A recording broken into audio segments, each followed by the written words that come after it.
Hello there. Welcome. You've clicked on what might be the most boring video on the entire internet. And that's not an insult. It's a promise. Because tonight you don't need noise. You don't need another fast-talking video. You don't need flashing edits or catchy titles. You need stillness. You need silence. You need slow. And maybe you need a little boredom. So settle in. Get comfortable. Close every other tab. And just listen. This is your moment. A moment where there's nothing to do, nowhere to be, and no one to impress. Just you, this video, and a long, winding, uneventful story that goes absolutely nowhere. Before we begin, tell me, where are you watching this from? Drop your country in the comments below. I'd love to see just how far this boredom travels. And while you're down there, make sure to hit that subscribe button. Not because anything exciting will happen, but because sometimes you need a place to come back to when your mind is too loud and your world is too fast. Now take a deep breath with me. In through the nose, hold, and out through the mouth. Let's begin. Tonight, I'm going to tell you a story about a man named Charles. Charles was exceptionally average. He lived in a town with a population of 1,202. No more, no less. They had one post office, 2 bakeries, and 3 cats that didn't belong to anyone. Charles worked at the Department of Office Supplies, specifically in the Division of Stapler Inventory and Paperclip Management. Every morning, he arrived at 8:58 a.m., never late, never early, just precisely on time. He wore the same thing every day: beige pants, a light gray button-up shirt, and a navy blue tie with a single, barely visible coffee stain from 2006. He didn't bother washing it out anymore. It was part of the routine. At 9:01 a.m., he'd log into his computer. His password, Paperclip 123. No one ever tried to guess it. By 9:07, he was sorting the weekly shipment of medium-sized binder clips. Not the small ones, not the jumbo ones, just medium, because balance, Charles believed, was the foundation of a meaningful life. At 10:12 a.m., Charles took his first break. He would stand exactly 7 feet from the coffee machine, sip decaf, and stare at the wall where a motivational poster read, "Teamwork makes the dream work."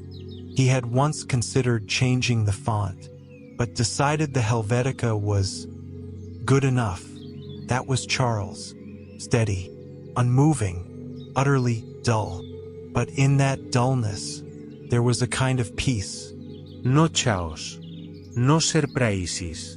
Just rhythm. Predictable, soothing rhythm. Now imagine his lunch. Every single day, 1 ham sandwich. No lettuce, no tomato. Just ham, a thin layer of mayonnaise, and exactly 3 pickle slices. He once used 4. Didn't like it. Felt unbalanced. At 12:32 p.m., he ate in silence. Never at 12:31. That was too soon. And 12:33 felt risky. You see, Charles believed in margins. Margins of time. Margins of space. Margins of mayonnaise. His coworkers never quite understood him, but they respected him. Because Charles never forgot a birthday, always returned borrowed pens, and never, ever took the last donut from the break room. He was, in every way, utterly, wonderfully uneventful. And as you listen, maybe you can feel it, your heart slowing just a little, your mind softening around the edges, your breath finding its own quiet rhythm. That's what boredom does. It opens up space for stillness, for pause, for peace. Charles once attended a seminar on workplace optimization. He brought a notebook. He didn't take notes. Instead, he drew a single rectangle and labeled it, "My desk." Then he drew a smaller rectangle inside it and labeled it, "My mouse pad." And inside that, he drew one final rectangle, labeled, "My stapler." 3 rectangles, one inside the other, perfectly centered. He smiled at the drawing, felt complete. The speaker asked the audience for one word to define their work purpose. People said things like impact, innovation, growth. Charles said stability. No one clapped, but Charles didn't need applause. He just needed to return home on time, feed his fish, named Gerald, and read a book about the history of pencils. Yes, pencils. His favorite was the Dixon Ticonderoga No. 2. Not too hard, not too soft, just right. Much like Charles, just right. Charles had a neighbor named Edna. Edna was 73 years old and had a passion for knitting doilies. Not scarves, not sweaters, just doilies. She had over 47 of them, each one labeled and stored in transparent plastic zip bags, filed alphabetically: Autumn Breeze, Blue Mist, Crimson Whisper, and one simply called Doily No. 14. Charles once asked her, "Why don't you name them all?" And she replied, "Sometimes a doily just wants to be a doily." Charles nodded. That made sense to him. Every second Thursday of the month, Edna would bring Charles a lukewarm glass of chamomile tea. No sugar, no lemon, just tea. Charles would sip it slowly, 3 sips every 5 minutes, and then thank her with the same exact words every time. That was quietly refreshing, and Edna would smile. Then she'd return home to knit another doily under the sound of her ticking grandfather clock. Tick, tick, tick, the kind of ticking that doesn't hurry, doesn't slow, just stays the same, like time itself had forgotten how to rush. Charles liked clocks. He owned 6 of them. Not because he needed them, his routine was already precise, but because he liked the way each one ticked a little differently. There was the kitchen clock, an analog, olive green circle with black hands that sometimes wobbled. The bathroom clock was shaped like a seashell. It was always 2 minutes fast. Charles never corrected it. It gave him a sense of readiness. The bedroom clock had a soft red glow. Not too bright, not too dim. Just the perfect amount of glow to see the time without feeling watched. He had one digital clock in the hallway, just to balance things out. The numbers changed with a soft click. Click, click, click. He never missed those clicks. They gave the hallway life. You're probably feeling a little sleepy now. If you're not, that's okay. We're just getting started. Let yourself drift with Charles. Let yourself get bored. Beautifully, blissfully bored. Now, Charles had a favorite walk. It was the path behind his building, past the metal dumpster, next to the overgrown hedge, and through the gap in the old chain-link fence. That fence had a bent corner that made a little ping sound when the wind blew right. It wasn't loud. It wasn't sharp. Just a soft, metallic ping, like a triangle in an orchestra that forgot what song it was playing. Through the fence, there was a gravel path. Gray stones, white stones, occasionally one with a slight pink hue. Charles didn't walk quickly. He didn't stroll. He simply moved, with purpose but without rush. Every 10 steps he paused, to look at a tree, to notice a bird, or just to take in the quiet. The birds never sang. They just existed, Feathers fluffed, eyes calm, balanced on branches that never broke.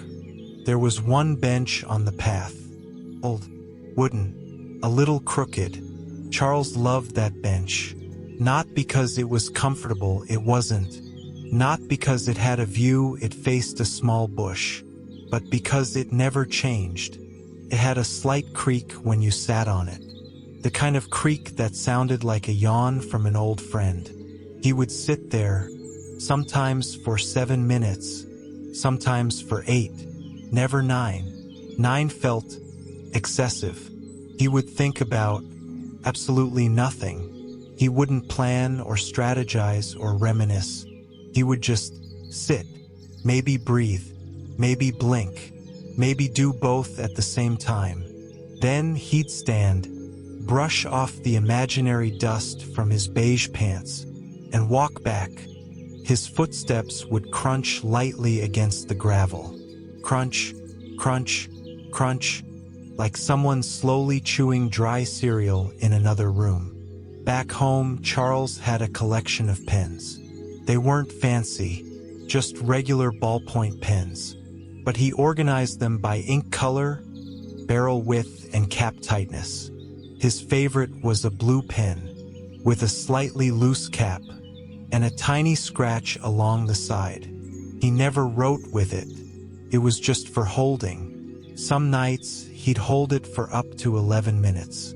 No writing, just holding. And when he finally put it down, he always placed it in the same direction, tip pointing left, label facing up.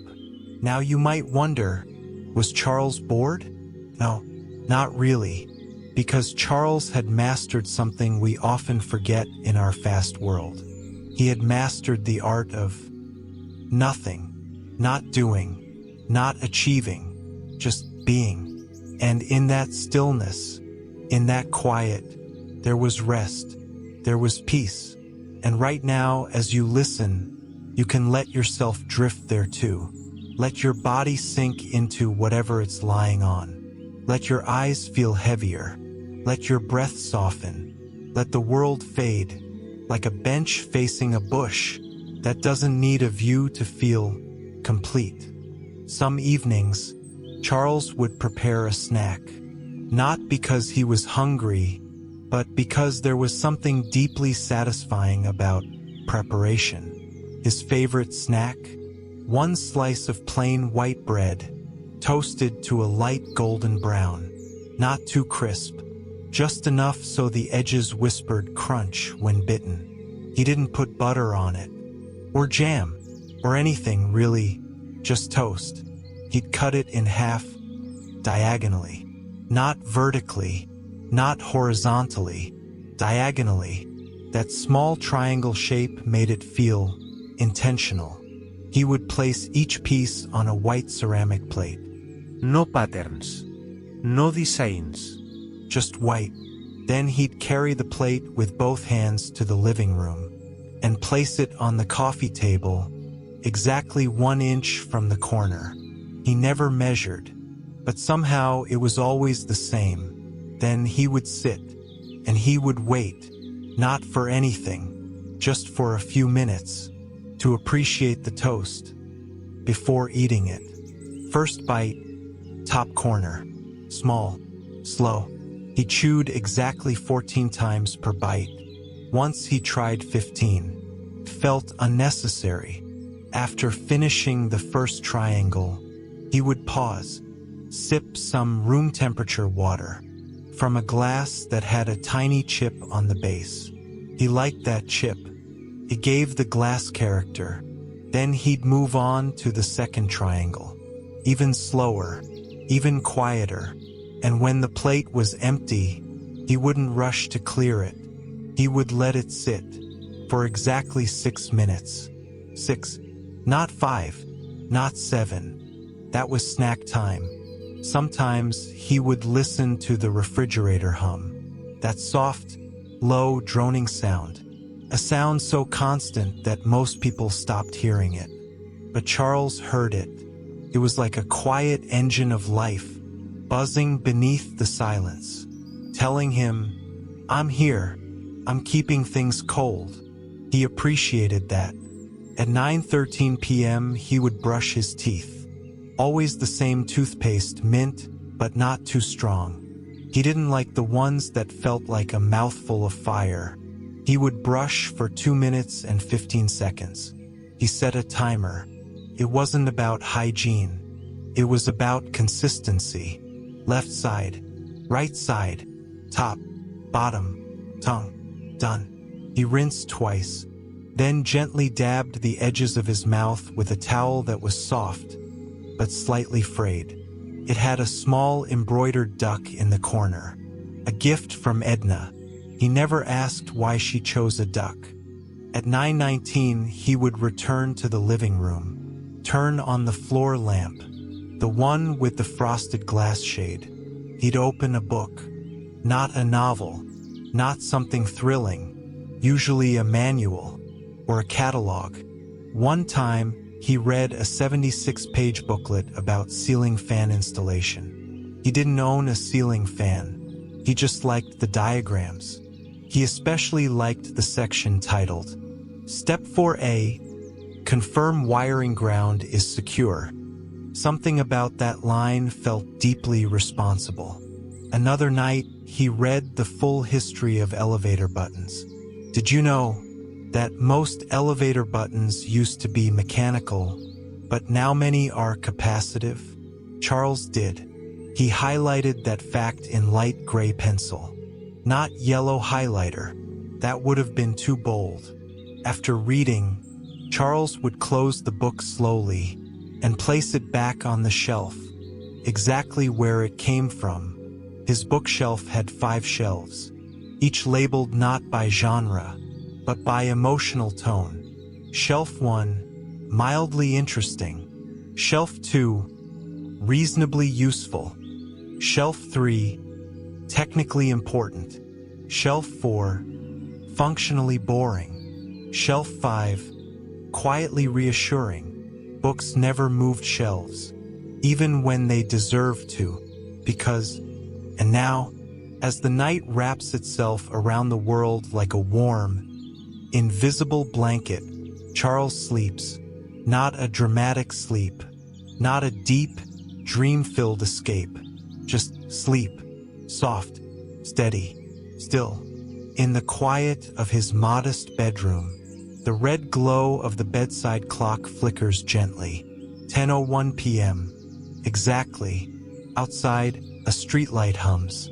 Not brightly, not loudly, just existing, like the quiet breath of a town that doesn't need to be known. And inside that town, in that plain apartment, a man named Charles dreams about nothing in particular. Sometimes he dreams of sorting paper clips. Sometimes of the way toast smells when it's just barely golden. Sometimes it's just a soft field of beige, like the color of his pants. And that's enough. He doesn't dream of adventures, or wild possibilities, or the places he'll go. He dreams of the stillness he already lives in. He dreams of balance, of routine, of doilies and ducks and mildly creaking benches. And somewhere, in a world that never stops rushing, never stops scrolling, never stops wanting, Charles has found a pocket of peace. And maybe, just maybe, that peace has found you too, because you're still here, still listening, still breathing, and now you've slowed down enough to hear the sound beneath the silence. Maybe you're lying on your side now, or tucked under a blanket, your body heavy, your thoughts soft, your eyes half closed. That's good. That's what this was for. No plot, no point, no performance, just a quiet descent into a space where nothing happens. And in that nothing, there is room to rest. So let go. Let go of the to-do lists, the open tabs, the spinning thoughts, the expectations. Let it all blur out. There's no rush, no finish line, no next scene. Only this moment, only this breath.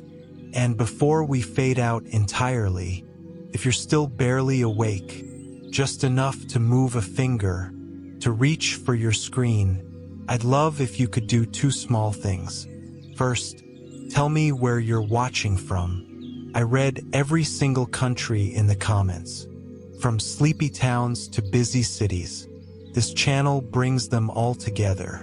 Second, tap the subscribe button, not because this was exciting, but because sometimes you need a quiet corner of the internet, where nothing is demanded of you, where you can just exist and be. That's what we're building here. A sanctuary of slowness, a rhythm for the restless, a place where you don't have to chase anything to be enough.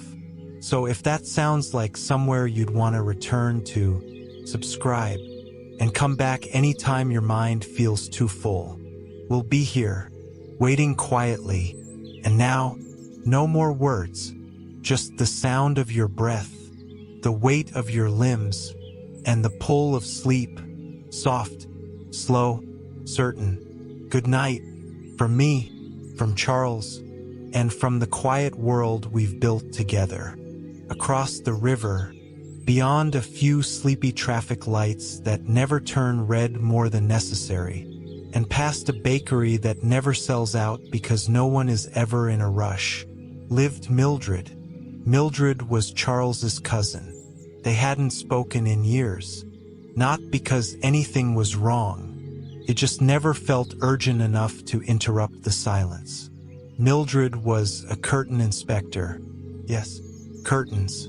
Every weekday, from 10:06 a.m. to 3:47 p.m., she would examine the stitching on mid-tier domestic drapes. Not the fancy kind, not blackout curtains, just the regular kind. The ones that billow a little in the wind and make soft whooshing sounds when you pass them gently with your hand. Mildred loved the word drape. She once said, "Drape sounds like a sigh," and then she sighed. She lived in a modest third-floor apartment with 7 houseplants, all named after punctuation marks. There was colon, comma, semi, def, hyphen, ellipses, and ampersand. Ampersand was a fern. It drooped, but Mildred said that made it seem more thoughtful. She watered her plants every Monday and Thursday, never Wednesday. Wednesday was for watching shadows on the wall. Her favorite plant was comma, a peace lily, because, as she once explained, a comma tells you to pause, but not to stop, and she liked that idea. Mildred didn't have a television. She had a fish tank, but no fish, just water. She liked the way the filter gurgled gently, like a small brook that had forgotten it was going anywhere. Sometimes, she'd sit and stare at the tank for 46 minutes. She once went for 47, but she sneezed, and it didn't feel right to count that. Her favorite sound in the world was the sound of a single sock falling onto a hardwood floor. Thup, that soft, weightless thud. A sound so minor, so non-committal, practically apologized for existing. She once recorded it. She plays it every night before bed. Just once. Thup, then silence, then sleep. Mildred drank exactly 1 cup of tea each day. 2:02 p.m. Chamomile in winter, peppermint in summer, and on precisely the spring equinox, she would brew a mix of both. She called it chambermint. No one else called it that, but no one corrected her. Her cups were always beige, not because she loved beige, but because beige never asked for attention. She had one friend, Mrs. Talbot. Mrs. Talbot was 89 and lived downstairs. They didn't talk often, but every Thursday, they'd meet in the stairwell and nod at each other. Just one slow, mutual nod. Sometimes that was all the human connection they needed for the week. Mildred kept her cutlery in a shoebox. not out of disorganization. She liked the idea of silverware feeling tucked in. She had 4 forks for knives and 3.5 spoons. One had a tiny chip on the edge. She still used it, especially on days when things felt slightly unpredictable. She would make oatmeal every morning, always plain, just oats, water, stirred exactly 32 times in a clockwise motion. Never stirred counterclockwise. She wasn't superstitious, but she said, counterclockwise feels like undoing the day before it begins. When the oatmeal was done, she'd let it sit for 5 minutes, not to cool, but to give it time to think. Then she'd eat it, 1 spoonful at a time, each bite placed slightly to the left of the previous one. A slow arc across the bowl that ended at the very bottom. No leftovers. No crumbs. Just a clean bowl and a quiet sense of victory. After breakfast, she would open the window, only a little, just enough to let in the scent of nothing, and the occasional breeze that smelled like dry sidewalks. She'd sit in her favorite chair, the one that squeaked a little if you leaned too far back. But she never did. She just sat, hands in her lap, listening to the rustle of leaves, and the occasional passing car that always seemed to be going somewhere slower. Sometimes, she'd read the instruction manual for her toaster, not because she needed it, but because she liked the way the font was laid out, and how each warning sounded both serious and sleepy at the same time. Do not insert metal objects. Do not operate near water. Do not toast while asleep. She highlighted that one. Felt ironic. She once tried journaling. Her first entry read, woke up, watered ampersand, thought about commas. Then she closed the journal and decided the rest could stay unwritten, because not all thoughts need witnesses. One Tuesday morning, Charles received a letter, not an email, not a phone call, just a letter. It had no urgency, no return address, just a plain white envelope with his name handwritten in a script that felt like it was trying not to be noticed. He didn't open it right away. He placed it on the kitchen table, aligned it perfectly with the salt shaker, then made tea, decaf of course, and toast, 2 slices, lightly browned. After breakfast, he returned to the letter, picked it up, held it gently by the corners, opened it with a letter opener shaped like a sword. He liked the contrast, small drama in an otherwise drama-free world. Inside, there was a single sheet of paper.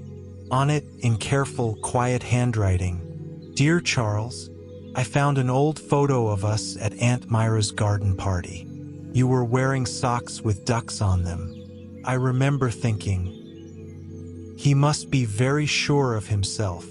Hope you're well. I'm still in town. Thursdays are good if you ever want to meet. No pressure.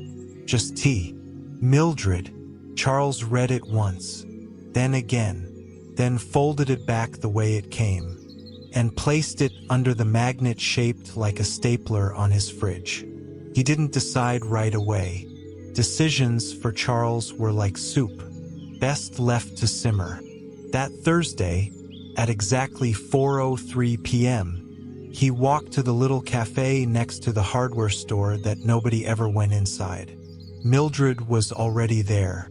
Of course, she sat by the window, not facing it, just near it. She liked knowing light was available. Charles sat down. They didn't hug, didn't shake hands. They simply nodded. 2 slow nods, perfectly in sync. Then they ordered tea. No sugar, no milk, just tea. They didn't talk much.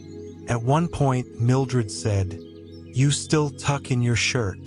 And Charles replied, Yes. Silence. Then she smiled. Not wide, just enough to cause a ripple across her cheeks. It was a good meeting. Exactly 47 minutes. They both stood, said well, and went their separate ways. Charles walked home feeling unchanged, yet slightly more placed. That evening he fed Gerald, adjusted his stapler by half an inch, and went to bed 3 minutes earlier than usual. Felt like a small rebellion, but a gentle one. Mildred returned to her apartment, watered ampersand, and played the sound of the falling sock. Twice, she dreamed of ducks wearing socks. Neither of them told anyone about the meeting, not because it was a secret, but because it didn't need to be shared. Not everything does. The following Thursday they met again. Same cafe, same table, different tea, green this time. They spoke about curtains and paper clips and how satisfying it is when pens run out of ink exactly as the last line is finished. They both agreed. The best kind of pen is one that finishes when you do. After 3 meetings, they stopped counting and started bringing books, not to discuss, just to read quietly beside each other. One Thursday, Charles brought a jigsaw puzzle. It was a picture of beige wallpaper, 500 pieces. They finished the edges, then packed it away. That was enough for one day. Eventually, Mildred introduced Charles to her plants. He liked ellipses. She said he would. She also showed him the fish tank. He asked where the fish were. She said, "They're implied." Charles nodded. One day, she gave him the chipped spoon. He didn't ask why. He just said thank you. He used it every Saturday. For yogurt, strawberry, with no chunks. Chunkless yogurt, Charles believed, was the highest form of dairy. Weeks passed, or maybe months. Time for them was less a calendar, and more a quiet unfolding, like pages in a book they weren't in a hurry to finish. The seasons didn't change quickly in their town. They arrived like polite guests, never barging in, never overstaying. Just one day, you'd notice a leaf on the pavement and realize it had been fall for quite some time. Charles began taking evening walks, not far, just to the bench near the library, the one with the slight tilt that made you feel like you might slide off, but never actually did. He liked to watch the streetlights flicker on, not all at once, but in staggered little bursts, like stars deciding whether or not to show up. Sometimes Mildred joined him. They rarely spoke during these walks, but sometimes they'd hum the same melody, without planning to. One night, they watched a moth land on Charles's shoe. They stared at it for a full minute. Then Mildred said, "That moth has no idea we're here." Charles nodded. "That's probably for the best." And the moth flew away.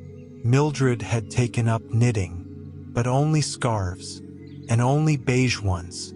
Not because it was fashionable, but because it matched everything without ever demanding to be noticed. She gave one to Charles. He didn't say thank you. He just wore it. Every Thursday, they started having tea at each other's homes now. Alternating weeks, strict schedule, unspoken agreement.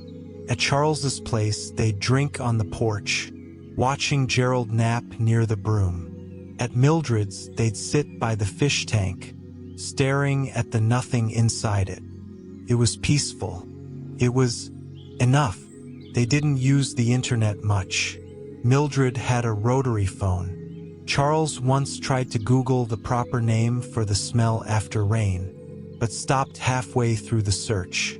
Some things he thought are better left unnamed. Once they played a game of Scrabble. Neither of them cared about winning, so they just built the board into one long chain of quiet words. Pause, still, drift, mute, sigh, blanket, fade, When they ran out of tiles, they both agreed that was the best game of Scrabble they'd ever played, even though neither of them remembered who scored what. Then came a Tuesday when Mildred didn't show up. No letter, no knock. no soft cough in the stairwell. Just Tuesday. Charles didn't panic. He waited. He understood Mildred well enough to know that absence was sometimes just a different kind of presence. The next day, there was a note at his door, folded once, written in her neat, whispery script. Dear Charles, I've gone to visit my sister. She has a new kettle. I felt I should see it. Back in a week. Feed ampersand if he droops. Love, Mildred. Charles placed the note beside the others, then went to water ampersand. Even though the fern wasn't drooping, he hummed to it softly, a single note, sustained. The week passed slowly, even for Charles. He reread old appliance manuals, polished his stapler, timed how long his tea took to cool without blowing on it. He missed Mildred in the quietest way possible. Not loudly, not achingly, just noticeably. She returned exactly 7 days later and handed him a coaster from her sister's house. Thought you'd like it, she said. It had a picture of a teacup on it, and the words, "Sip happens." Charles smiled. He placed it under the chipped spoon. Then they had tea, chamomile, in the morning, just because. They didn't mention the trip again. Some things are meant to be left behind gently. And gently, life continued. The last Thursday of that year was much like all the others. The air smelled faintly of paper and rain. The kind of scent that feels like it belongs in a memory, even if you don't know which one. Charles arrived at the cafe first. He ordered tea. Jasmine this time. They were trying new things, in the least exciting way possible. Mildred arrived 7 minutes later. Not early, not late, just Mildred. She was wearing a cardigan that looked like it had been knitted by silence itself. They sat by the window again, not to watch the street, but just to sit where the light could find them. Charles placed a pebble on the table. I found this near the library bench, he said. It looks like it's thinking about something. Mildred picked it up, turned it slowly in her fingers, and placed it beside her cup. It's definitely contemplating something important, she said. Probably soup. They nodded. They drank their tea slowly. No words for a while, just warmth and the soft clinking of ceramic against ceramic. Outside, the clouds were moving like they'd forgotten where they were going and had decided to just float. Charles finally said, I like this. Mildred didn't ask what he meant. She just said, so do I. A silence followed. Not an awkward one. Not the kind that begs to be filled, but the kind that lets you breathe deeper, like someone's removed a weight you didn't know you were carrying. They left the cafe just before it got dark, walked in the same direction, at the same slow pace. Their steps weren't perfectly matched, but close enough. At the corner, they paused. Mildred said, next Thursday. Charles replied, of course. And that was it. No grand farewell. No moment of sudden realization. Just a simple agreement to keep showing up. And sometimes, that's all life needs. Charles walked home, fed Gerald, flipped his pillow to the cooler side, turned on his bedside lamp, which gave off the perfect hue of not quite yellow. He didn't feel old, or young, or anything in particular. He just felt placed, like the last puzzle piece, even if the picture didn't quite make sense. Mildred returned to her apartment, watered her plants. Ampersand had grown a new little shoot. She named it parenthesis. She put on her softest socks, the ones that never stay up, but never fall completely. Then she lay down, not because she was tired, but because it was time. She looked at the ceiling, which had a tiny crack shaped like the letter Y. She closed her eyes and let the silence do the rest. Outside, the town turned its lights down. The moths danced around the dimmest bulb. The breeze checked the locks on every window, and the world, without fuss, gently, went to sleep. If you've made it this far, chances are your eyelids are heavy, your breath is slow, and the noise of the day has slipped out the back door. Before you drift off completely, let us know where you're watching from. Just drop your country in the comments. And if this video helped you rest, subscribe to the channel so you never miss another journey like this one. More stories, more silences, more moments that don't rush. Good night from Charles, from Mildred, from Gerald, from ampersand and parenthesis, and from the quietest corners of your own mind.